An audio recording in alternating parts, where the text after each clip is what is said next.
Hello, not the best light in this picture. The truth is I'm a bit depressed and I don't want to open the blinds for the sun to come in, so I'm just having to use a little light. I could put the main light on, but that's for the same reason, it's just a bit too much light at the moment.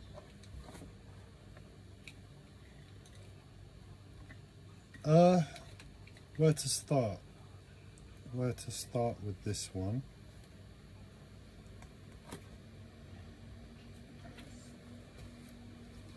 I'm still dealing with my last hospital admission. That was about 6 months ago when I was discharged. And in the past, when I've gone to hospital before, I'll come away from hospital and it's like my sense of time has been messed up. I'm going to tidy my desk at the same time. Just helps me focus a bit. But yeah, I used to blame, I don't know, voodoo or spirituality for messing time up. And if it wasn't voodoo or spirituality, it was the medication, and I know medication can affect certain relationships with the sun, with sleep. So it makes sense someone's sense of time can get messed up with antipsychotic medication. And those are the things that I was like pretty sure it was down to in the past. But this last hospital admission was a bit different. I was there for my physical health.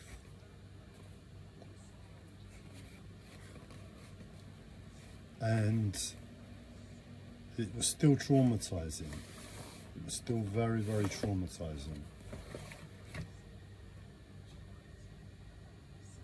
But the trauma was on me because what I did this time, because I knew I was there for my health, and just as long as I behaved, I'd be let out in the shortest amount of time possible. So that's what I did, I behaved. I just said, this isn't going to bother me, I've got a life to get on with, I need to deal with this, get home and get on with it. And that's the attitude I took. So when I was having trauma arise for me, different fears about life, but that had been activated from prior admissions. I don't know if that makes sense. It's like, at the end of the day, it's all down to me. And that's why I say life, it's just life fears that brought up the trauma.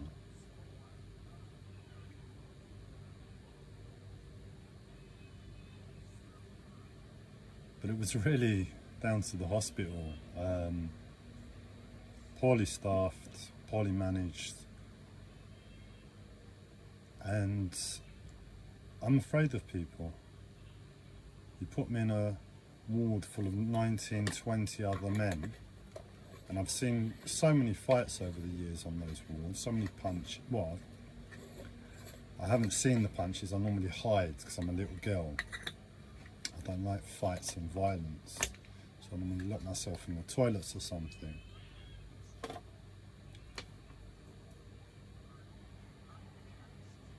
But I'm aware of the fights, I see the blood after, I hear the commotion, and I can't go anywhere, I'm trapped with all of that. But ultimately it's because I'm a little girl, that's what I'm trying to say, it's because I'm a little girl. But you're locking someone in a ward, in a small space, with nothing to do, not catered for their humanity, pumped full of medication. If they want to be on it or don't want to be on it, do they even know what they're taking? and it gets to people, and violence breaks out, and that really gets me.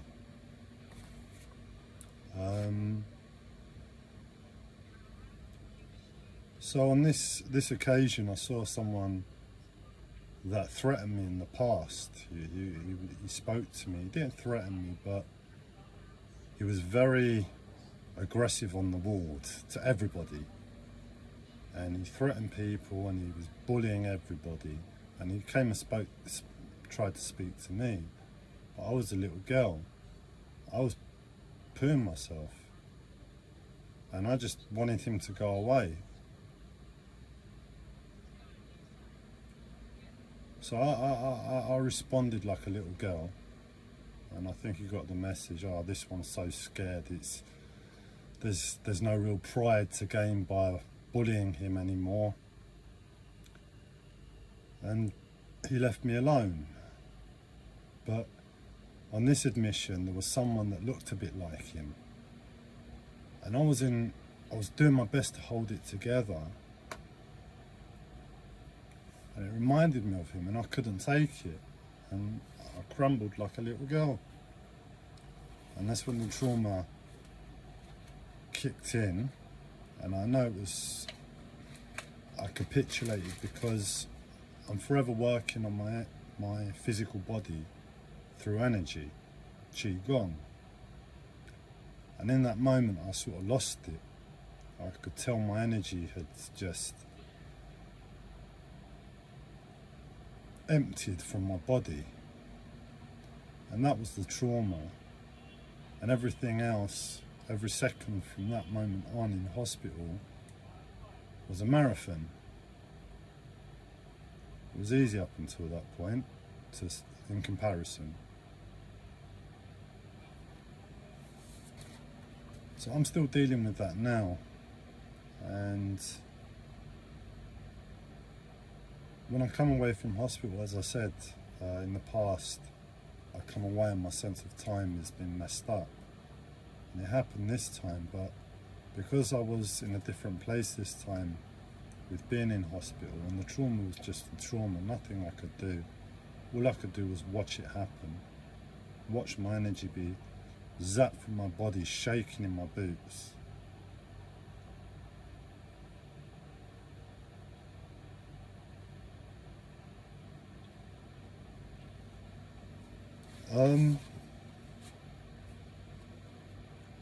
I've come away from hospital this time, my sense of time has been messed up again. But where I was before hospital last year, my sense of time was really good. Really, really, really good. I'd earned a lot of time. I don't know if that makes sense to you. As part of my mental health, I have autistic tendencies. OCD tendencies, and I've been like that for as long as I can remember,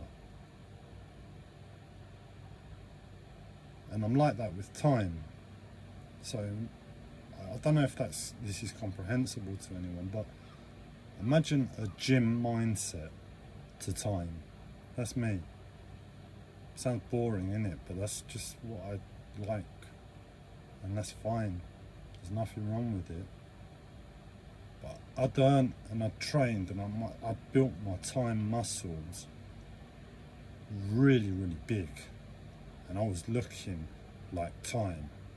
And I went to hospital and I experienced the trauma, and I've lost all my time. All my energy's been zapped from my muscles, and it's all gone limp.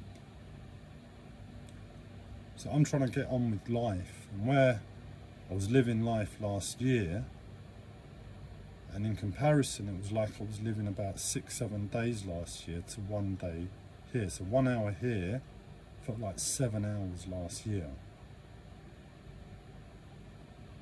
So life has robbed me of time. And it is what it is, it's just hard work, and I've got to get it back. But the truth is, when you've worked at it your whole life, and it just disappears. I've lost my other smoke. My other smoke's disappeared. I've only got this tiny one. I'll have to roll another one. Not the end of the world. Not the end of the world for a smoke. But you trained your whole life and you're 39. And in an instant, your bodybuilder body gets taken from you. And you've got this body that you can't... I don't want to complain too much, but basically, it's ruined my life. I had a hard enough life before.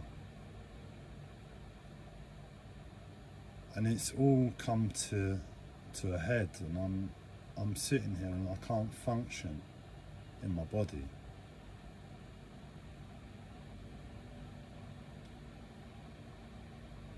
I can't function in my body.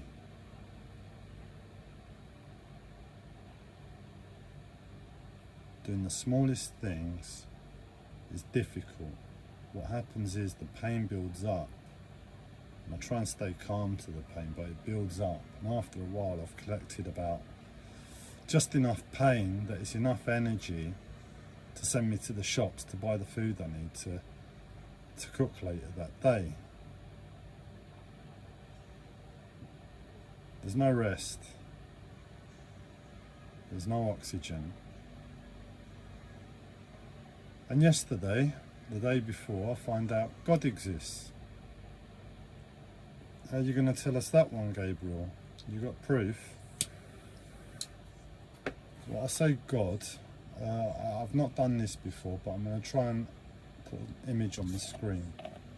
So, yeah, I think you can still see me.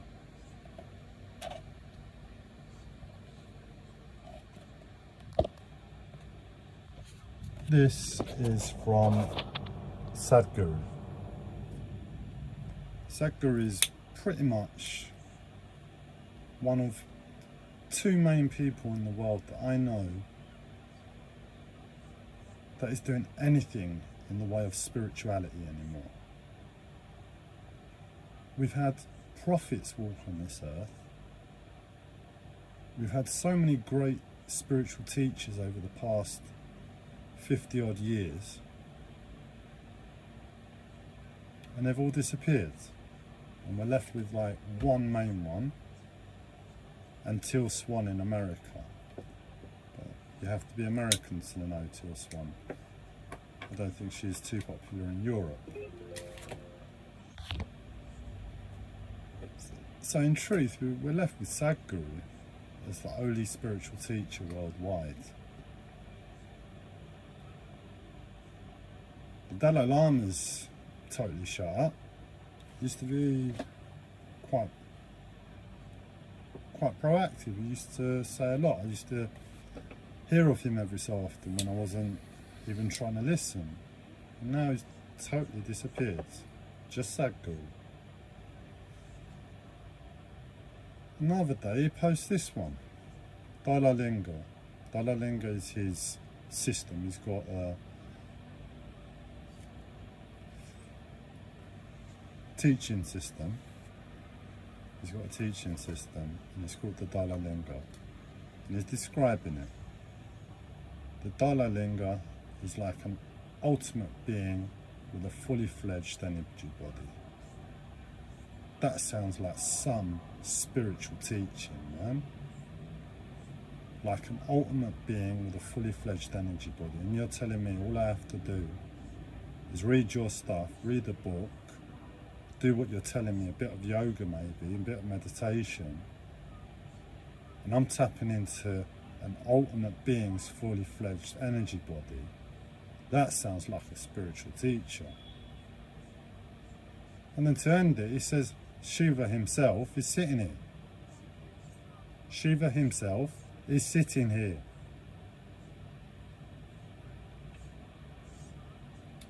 I don't know how gods are ranked. If Zeus trumps Shiva, I don't know if Thoth from ancient Egypt or Osiris trump Zeus. I don't know how they used to do it. That they used to go and have the UFC. Did they all go and have a fight together? Oh, I won. I'm top dog. I'm top god. I don't know, but what I know for planet Earth, it's either Shiva or Thoth, from my learnings. So 2 days ago, God posts a message saying, I'm here and I've written a system that anybody can tap in to an ultimate being's energy body.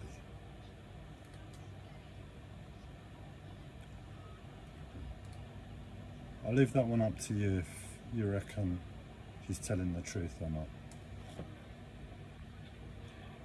But he's also got a few videos out there, and I saw a video and he not basically says it, he says it. He says, the rock is not Shiva. I know I am Shiva. I'm paraphrasing, but to those words, that's what he said. So Shiva exists. I was humbled. I had some space within this place of no oxygen, of my body not functioning. And I've got a lot of dark, we found it. We found it. Mother smoke.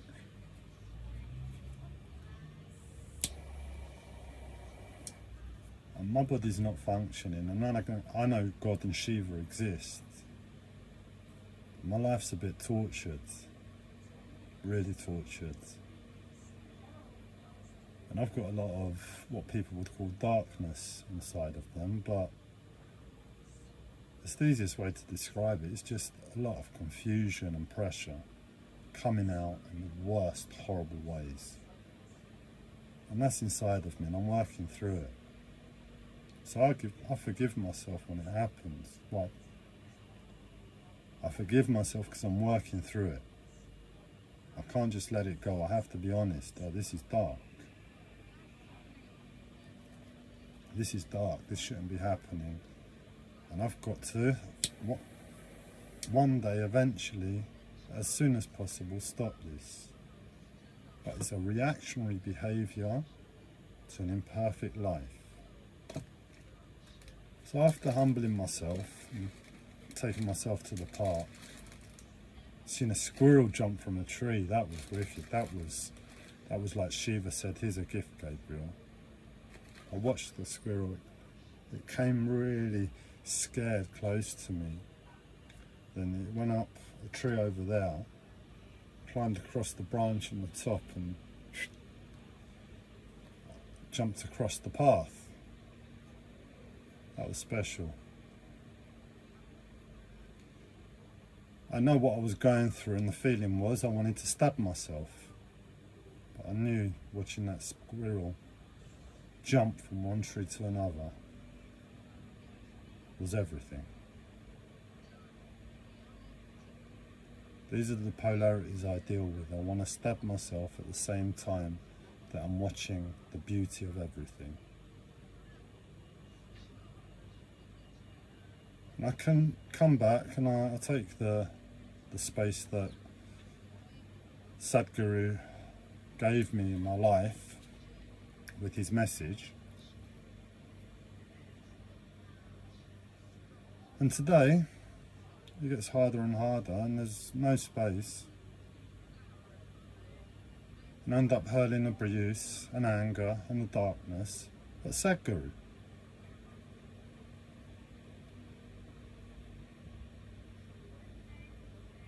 There's too much fire in me, man.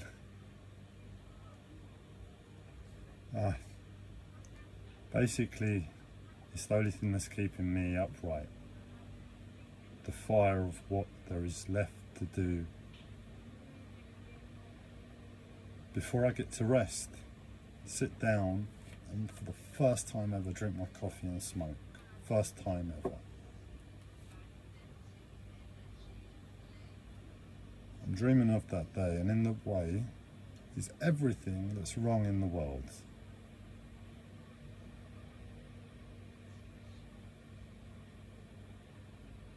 So when I turn around and I hurl abuse at Sadhguru, I turn around and I hurl a lot of energy and abuse and anger at Sadhguru,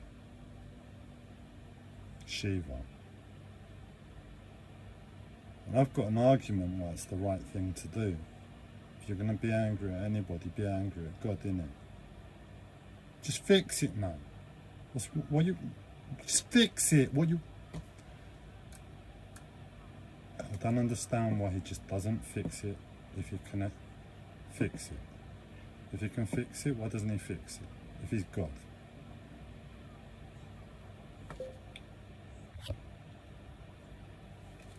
So I'm just in this wall of confusion.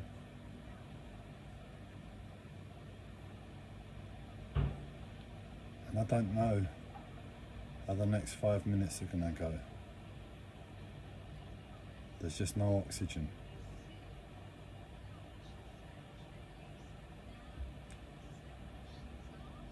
I'm pretty sure I'm still connected to Sadhguru.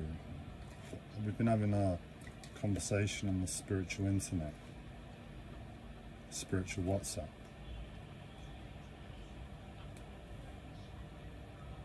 What do I say to him? What do you say to someone who can fix it and doesn't fix it, but he's God? What do you say? He can fix it, but he doesn't fix it, but he's God.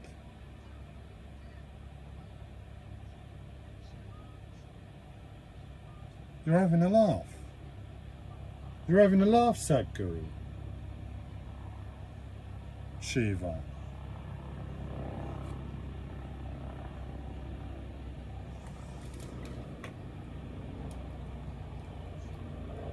I don't know.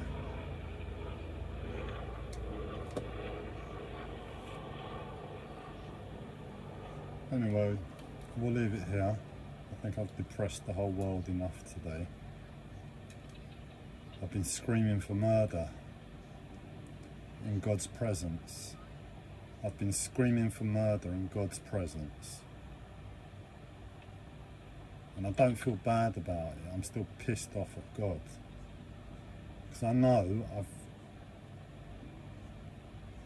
I'm working through it. I know I'm working through it.